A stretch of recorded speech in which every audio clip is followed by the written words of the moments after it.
دوسری بات یہ ہے کہ یا حیو یا قیوم کی بڑی برکتیں ہیں، اور ایک خاص بات اس کے اندر لکھا ہوا ہے، آیت الکرسی ہے نا، آیت الکرسی اس کو پڑھتے پڑھتے پڑھتے پڑھتے جب آپ لا تأخذہ سنۃ ولا نوم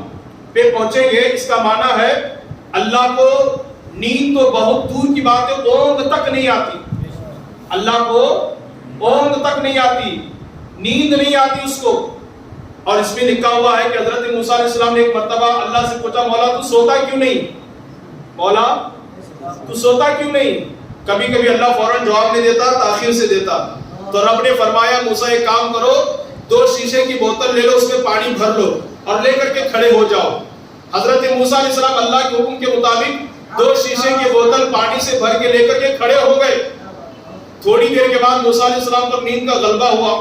اور موسیٰ علیہ السلام کو جھپکی آنے لگی، سونے لگے، اور جب سو گئے تو دونوں ہاتھ ٹکرا گئے اور آپس میں دونوں شیشے کی بوتل ٹکرا کر کے ٹوٹ کر کے نیچے زمین پر آ گئے۔ کہاں گئے؟ اب اللہ نے فرمایا موسیٰ اگر تمہاری طرح مجھے بھی نیند آ جائے، یہ ساتوں زمین اور آسمان میں نے اپنے دستے قدرت میں رکھا ہے، اگر تمہاری طرح میں بھی سو جاؤں تو یہ ساتوں زمین اور آسمان ٹکرا کر کے ختم ہو جائیں گے،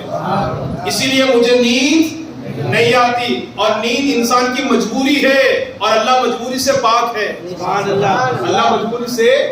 پاک ہے۔ اور بھی اس کی بڑی برکتیں ہیں، میری گزارش یہ ہے کہ میں ذکر بھی کرنا ہے، آپ کثرت سے آیت الکرسی پڑھنے کی کوشش کریں۔ بہت سارے لوگوں کو آنکھوں کی تکلیف ہوتی ہے، بڑی پریشانی ہوتی ہے، دور کا دکھائی نہیں دیتا، آنکھ میں جلن ہوتی ہے، تفسیر کے اندر لکھا ہوا ہے کہ آیت الکرسی پڑھتے پڑھتے جب آپ اس کلمے پر پہنچے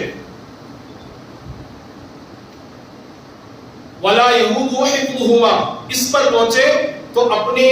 آنکھوں پر انگلیاں رکھ لیں اور 11 مرتبہ وَلَا يَهُودُ حِفْظُهُمَا وَلَا يَهُودُ حِفْظُهُمَا وَلَا يَهُودُ حِفْظُهُمَا 11 مرتبہ پڑھیں، پھر اس کے آیے وَهُوَ الْعَلِيُّ الْعَظِيمُ پڑھ کر کے ختم کر دیں،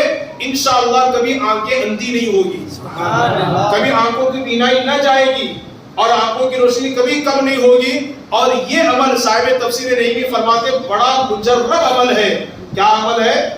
بڑا مجرب عمل ہے، بہت اچھا عمل ہے، اسے ضرور آپ کرنے کی کوشش کریں، انشاءاللہ آنکھوں کی ہر طرح کی بیماری دور ہوگی اور روشنائی میں اضافہ ہوگا، اور کبھی بھی انشاءاللہ نابینا نہیں ہوں گے۔ اور ایک آخری بات، الحی القیوم کے بارے میں نے بتایا، آپ اکثر سفر کر رہے ہوتے ہیں، سفر میں جب بیٹھ جائے، سفر کی دعا پڑھنے کے بعد یہ پڑھ لیں، یا حی یا قیوم استغیث برحمتک، کیا یا حی یا قیوم برحمتک استغیث، اتنا اگر آپ پڑھ لیں گے سفر میں آنے والی تمام دشواریاں ختم ہو جائیں گی اور آسانیاں پیدا ہو جائیں گی۔ عمل کریں گے نا انشاءاللہ،